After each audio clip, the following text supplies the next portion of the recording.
泰国变性行业全球领先，但为何泰国政府却不高兴呢？还觉得丢人呢？在泰国还有一群比变性人更惨的群体，那就是人妖。他跟你一样需要吃，需要穿，也需要睡，也需要工作。唯一的差别或许是你不知道他可以进男厕还是女厕，对吧？那为什么他们叫人妖呢？其实这是香港的叫法，而在马来西亚他们是叫做阿瓜，不同的地方有不同的名字。英文叫做奇妙，但同样是指向同一群人。主要指的是在泰国旅游胜地专门表演杂技的那一群从小就服用雌性激素而发育的男性。而这些人妖已经沦为供人欣赏取乐的对象，很多人会把人妖和变性人混为一谈，以为他们是同一个群体，但其实不是。你可以理解为人妖是比较低级的，而变性人是比较高级的 upgrade 的。那些打扮成女性的男人在未变手术之前称之为人妖，上半身有女性的特征，下半身则保留男性的生殖器官。而变性人是因为生理异常，从而渴望成为异性的男人或女人，并已经通过医学的手段改变了自己原本的生殖器官的人。但由于大多数的变性手术是在当事人成年时进行的，而此时他们的样貌已经形成并稳定，所以大多数变性人如果不经过整容手术的话，样子还是很像男人或女人。所以整容术是属于变性手术的配套手术，他们是一 set 的。当然也是有人选择变性不整容 ，depends on 他们的budget。无论是男变女还是女变男，都要摘除本身性别的性器官和激素分泌器官，而为了维持新性别的特征，就要大量服用激素。因此，变性人一旦变性后，人体在失去正常的激素之后，就会快速地老化，他们的寿命就会大大的缩短，因为没有了正常的人体调节物质性激素的调整。一般来说，生命自变性的那一刻起就会缩短大约一半，也就大约只能活到40至50岁而已。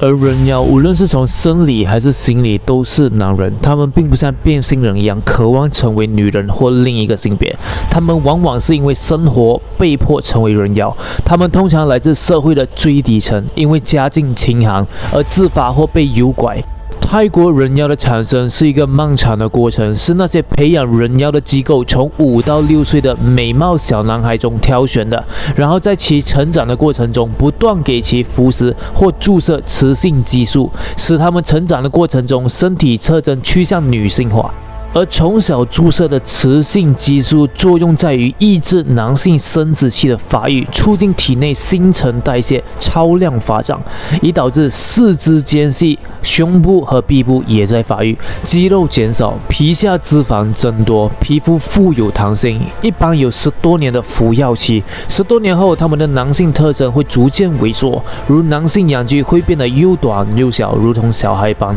他们已经完全丧失了生育能力，但依然能够射精。但这些特征都是被包裹在衣服里，所以很难被发现，所以只能通过声音来识别。还有他们的手脚一般都会比普通的女性还要大还要粗。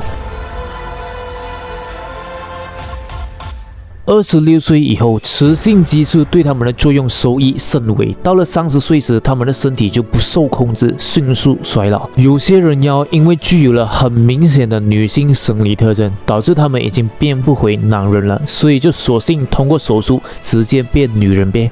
他们就是贡献泰国变性人口的其中一个主力。Hello， 大家好，我是尼克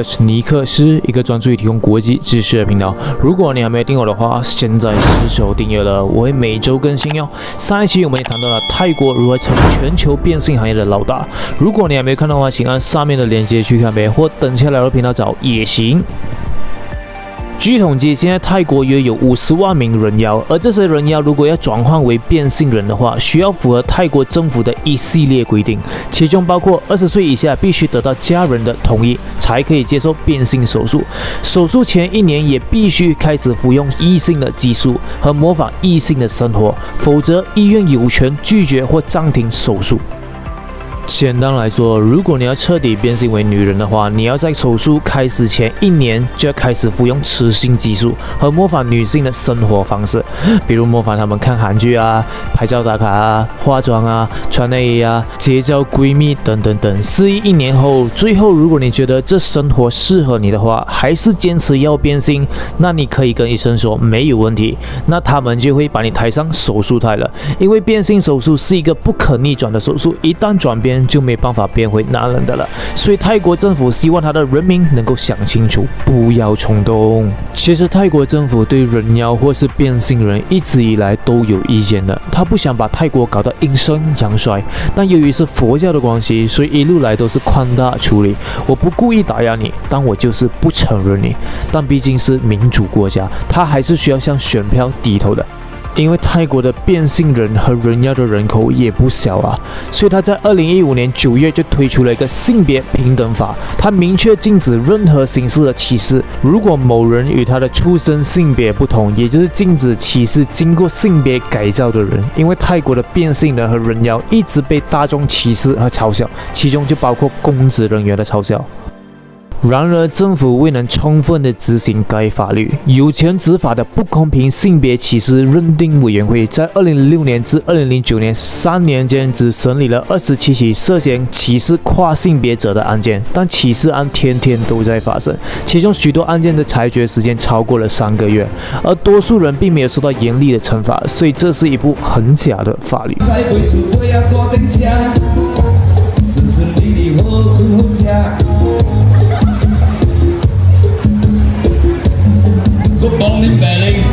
人权观察组织曾表示，他的组织赞扬泰国于2015年9月生效的性别平等法，称该法是东南亚第一部专门防止基于性别表达歧视的国家立法，但遗憾的是缺乏执法能力，未能确保跨性别者的基本权利。虽然泰国在跨性别社区权利和生活方面享有积极的国际声誉，但泰国缺乏变性人的改变其合法性别的程序。加上法律保护不足和社会污名，限制了变性人获得重要的服务，并使他们每天遭受侮辱。因为所有跨性别者都携带与身份表达不同的性别文件，也就是说，我现在是女的，但是我的身份证上还是标注我是男的。